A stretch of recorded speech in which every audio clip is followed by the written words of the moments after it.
நிறைய பேர் வீடியோ பார்க்குறீங்க ஆனால் லைக்கே பண்ண மாட்டேங்கிறீங்க. ஆனால் தயவு செஞ்சு உங்களோட ஃபியூ மினிட்ஸ் ஸ்பெண்ட் பண்ணி ஒரு லைக் மட்டும் இந்த வீடியோக்கு போட்டுட்டு அதுக்கப்புறமா வீடியோவை பார்க்க ஆரம்பிங்க. உங்களுக்கு வேற எதனா ஒப்பீனியன் இருந்தால் அதை கமெண்ட்ல சொல்லுங்க. அதே மாதிரி சேனலுக்கும் மறக்காம சப்ஸ்கிரைப் பண்ணுங்க. வாங்க வீடியோக்குள்ள போகலாம். ஹன்சு அவளோட அக்காவை பற்றி விசாரிச்சுட்டு திரும்பியும் பஸ்லேயே ஊருக்கு வந்து இறங்குறா. இறங்கினவளுக்கு அந்த ஆர்பனேஜில் சொன்ன விஷயம் தான் மைண்டில் ஓடிட்டே இருக்கு. ஏன் நீ உன்னோட அக்காவுக்கு ஒரு லெட்டர் கூட போடல? உன் லெட்டருக்காக உன் அக்கா எவ்வளோ ஏங்கியிருந்தா தெரியுமா? அதுக்கப்புறமா அவளோட அக்காவும் சொன்னா அவளோட அம்மாவை தேடி அவள் போறான்னு. இந்த விஷயம் எல்லாம் மைண்டில் ஓடிட்டே இருக்கும் போது பின்னாடி அவளுக்கு ஏதோ சத்தம் கேட்குது. இவளும் திரும்பி பார்க்குறா. பின்னாடி ஒரு லாரி வருது. அந்த லாரியோட லைட் இவன் மூஞ்சில பட்டோன்னே ஆக்சிடென்ட் அன்னைக்கு இவளுக்கு எப்படி ஃபீல் ஆச்சோ அதே ஃபீலிங் வந்துருது. ஆனால் நவுராம அதே இடத்துல நின்னுடுறா. லாரியும் இடிக்க கிட்டவே வந்துருது. அப்ப யாரோ அவளை பிடிச்சி இழுக்கிறாங்க. அவளை அப்படி காப்பாத்தினது கியோன் தான். கியோனா இழுத்ததுக்கு அப்புறமா ஹன்சு என்னாச்சு உனக்கு, ஏன் ரோட்ல அப்படியே நின்னுட்டு இருந்த அப்படின்ட்டு கேக்குறான். அதுக்கப்புறமா கியோன்னு உட்கார வச்சு ஹன்சு கிட்ட என்ன விஷயம்னு கேட்கும் போது ஹன்சு மைண்ட்ல இருக்கிற குழப்பத்தை எல்லாத்தையுமே சொல்றா. இத்தனை நாளா உண்மை இதுதான் சொல்லிட்டு நான் சில விஷயத்த நினைச்சிட்டு இருந்தேன். ஆனா இப்ப பார்த்தா அது எதுவுமே உண்மையாவே இல்ல. என்னோட அம்மா உண்மையாலுமே இறந்துட்டாங்க. அது எனக்கு கன்ஃபார்மா நல்லாவே தெரியும். ஆனா ஆர்பனேஜ்ல என்னோட அக்கா அம்மாவை தேடி போறேன்னு சொல்லியிருக்கா. கனடாக்கு என்னோட பாட்டி என்னை கூட்டிட்டு போயிட்டாங்க. ஆனா என் பாட்டி உன் அக்காவும் உயிரோட இருக்கான்னு என்கிட்ட ஏன் சொல்லல? இப்பெல்லாம் ஹன்சு ஃபீல் பண்ணோடனே கியோனும் அவங்க அப்படி ஒரு பொய் சொல்லியிருக்காங்கன்னா கண்டிப்பா எதனா ஒரு காரணம் இருக்கும். அதுவும் நீ சொல்ற பொய்ய பார்த்தா உயிரோட இருந்திருக்காங்க ஆனா அவங்க இறந்து போயிருக்காங்கன்னு சொல்லியிருக்காங்க. அப்படின்னா ஏதோ பெரிய விஷயமா தான் இருக்கும். இப்ப நீ என்ன சொல்ல வர?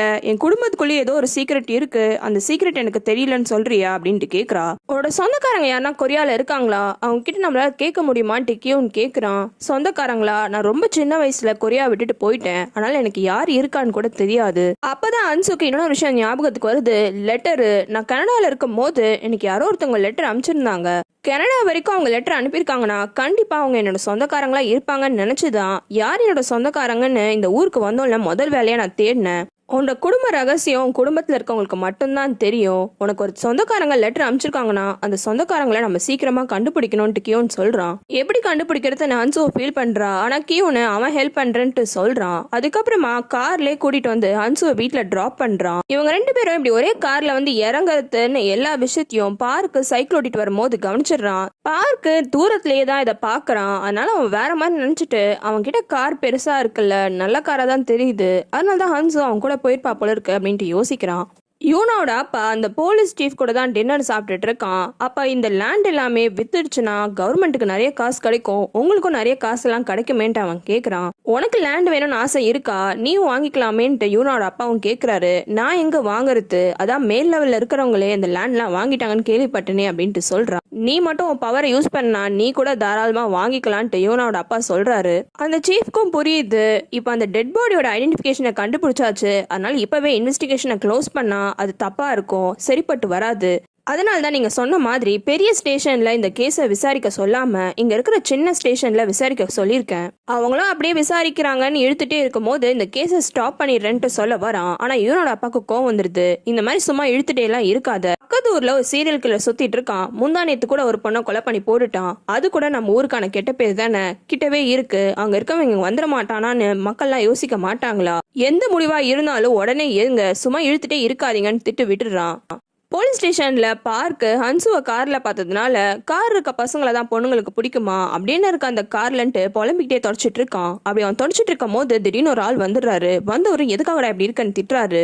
அந்த பெரிய ஸ்டேஷனோட ஹெட்டு தான் ஹைஜீன் கேஸ்ல என்னென்னலாம் விசாரிச்சிருக்கீங்கன்ட்டு கேட்கறதுக்காக வந்திருக்காரு. பார்க்கும் ஹைஜீனோட கேஸை பத்தி அவர்கிட்ட எக்ஸ்பிளைன் பண்றான். 13ஆம் தேதி தான் ஹைஜீன் கடைசியா அகாடமிக்கு போயிருக்கா வேலை செய்யறதுக்காக. அடுத்த நாள் 14ஆம் தேதி ஹைஜீனோட எதிர் வீட்டுல இருக்கிறவங்க அவ மீன் வாங்கிட்டு வரத பாத்துருக்காங்க. ரீசெண்டா யங் லேடின்னு ஒருத்தவனை சஸ்பெக்ட்னு சொல்லி அரெஸ்ட் பண்ணும். அவன் 13ஆம் தேதியே அவனோட ஊருக்கு போயிட்டு இருக்கான். அன்னைக்கு ஹைஜீன் உயிரோட தான் இருந்திருக்கா. அவன் ஊருக்கு போனவன் 2 மாசம் கழிச்சு தான் திரும்பி வந்திருக்கான். அவனோட ஆல்பை எல்லாமே செக் பண்ணிட்டோம். அவன் கண்டிப்பா கொலை பண்ணிருக்க மாட்டான்னு தெரிஞ்சதுக்கு அப்புறமா தான் அவனை சஸ்பெக்ட் லிஸ்ட்ல இருந்து நாங்க எடுத்தோம். அந்த ஸ்டேஷன் ஹெட்டும் அப்ப 14ஆம் தேதி ஈவினிங்ல இருந்து தான் ஹைஜீன் காணாம போயிட்டாளா அப்படின்ட்டு கேக்குறான். ஆமா, ஹைஜீனை கடைசியா பார்த்தது மீன் வாங்கும் போதுதான். அதுக்கப்புறமா அவளை பார்த்த மாதிரி எந்த ஒரு விட்னஸும் இன்னும் வந்து சொல்லல. கண்டிப்பா யாருன்னா வந்து சொல்லுவாங்கன்னு நாங்க வெயிட் பண்ணிட்டு இருக்கோம். அதுக்கப்புறமா ரெண்டாவது கிம் ஹைஜினோட பேங்க் ரெக்கார்ட்ஸ், ஃபினான்ஸ் ரெக்கார்ட்ஸ்னு எல்லாத்தையுமே செக் பண்ணிட்டோம். அவ கடைசியா அவ கார்டை யூஸ் பண்ணது 14ஆம் தேதி, அதுவும் இந்த மீன் வாங்குறதுக்காக தான். அதுக்கப்புறமா ரெண்டுத்தையுமே அவ யூஸே பண்ணல. அப்போ இந்த பொண்ணை காசுக்காகவும் கொலை பண்ணல. ஒருவேளை இந்த பொண்ணு காட்டு பக்கமா அப்படி நடந்து போய் ஆக்சிடென்ட் எதனா ஆயிடுச்சோன்ட்டு போலீஸ் ஹெட் கேக்குறாரு. ஆனா அதுக்கு பதில் சொல்றதுக்கு முன்னாடியே பார்க்கே அந்த டெட் பாடியை நாங்க எங்க கண்டுபிடிச்சோமோ அதுக்கு பக்கத்துல எந்த ஒரு பொருளுமே கிடைக்கல. கிம் ஹேஜனோட பர்ஸ், போனுன்ட்டு மத்த எந்த டீடைல்ஸ் அங்க இல்ல. ஒருவேளை நீங்க சொல்ற மாதிரி அவங்க சும்மாவே காட்டு பகுதிக்கு போயிருந்தாலும் இது எதையுமே எடுத்துட்டு போகாம எப்படி போயிருப்பாங்க? அதுக்கப்புறமா ஹைஜனோட வீட்டுல இருக்க பொருள்லாம் கூட நான் செக் பண்ணி பார்த்தேன். ஹைஜன் கிட்ட எந்தெந்த பொருள்லாம் இருக்கணுமோ அந்த பொருள்லாம் கூட காணாம போயிருக்கு. அவள் லேப்டாப் வச்சிருந்தான்னு சொல்றாங்க. ஆனா அவளோட பொருள்ல இருந்து எந்த ஒரு லேப்டாப்புமே எனக்கு கிடைக்கல. அதுக்கப்புறமா எந்த ஒரு திங்ஸ்மே யூஸ்ஃபுல்லா இல்லைன்ட்டு ஃபீல் பண்றான். பார்க் சொல்றதுக்கு சப்போர்ட்டா அந்த ஹெட் ஆஃபீஸரும், ஆமா அவளோட செல்போனையும் நாங்க கண்டுபிடிக்கல, அவளோட பர்ஸ், ஐடி கார்டு, என் கிரெடிட் கார்ட்ஸ் கூட காணாம போயிடுச்சு, எந்த ஒரு பொருளுமே அவ திங்ஸ்ல கூட காணோம். இப்போ நீங்க என்னதான் சொல்ல வரீங்க இந்த கேஸை பத்தின்னு அந்த போலீஸும் கேட்குறாரு. உடனே இந்த ஹெட் ஆஃபீஸரும், நான் நினைக்கிறேன் இந்த கொலைகாரன் தான் இவளை கொலை பண்ணிட்டு இருந்த எல்லா பொருளையுமே இங்கே தூக்கி போட்டுட்டு இருக்கான். பாடி வேற ஃபுல்லா டீகம்போஸ் ஆயிடுச்சு. அதனால ஹைஜன் எப்படி இறந்து போனான்னு கண்டிப்பா கண்டுபிடிக்கவே முடியாது. ஆனா இருக்கிற எவிடன்ஸ் எல்லாம் பார்த்தா கண்டிப்பா இது ஒரு கொலை கேஸ் தான். ஹைஜனை யாரோ கொலை பண்ணியிருக்காங்க, புரிஞ்சுக்கோங்க அப்படின்ட்டு சொல்றான்.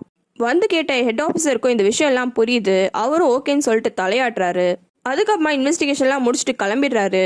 அவர் போனதுக்கு அப்புறமா இந்த ஹெட் ஆஃபீஸரும் பார்க்கு கிட்ட, பார்க்கு நம்ம கிட்ட ஒரே ஒரு வாரம் தான் இருக்கு, ஒரு வாரத்துக்குள்ள நம்ம எந்த இன்வெஸ்டிகேஷனும் ஒழுங்கா பண்ணலன்னா இந்த கேஸை க்ளோஸ் பண்ண போறாங்களா அப்படின்ட்டு சொல்றான். உடனே பார்க்குக்கு டவுட் வந்துருது. என்ன நம்ம கண்டுபிடிக்கணுமா அதுக்குள்ள அப்படின்ட்டு கேட்கறான்.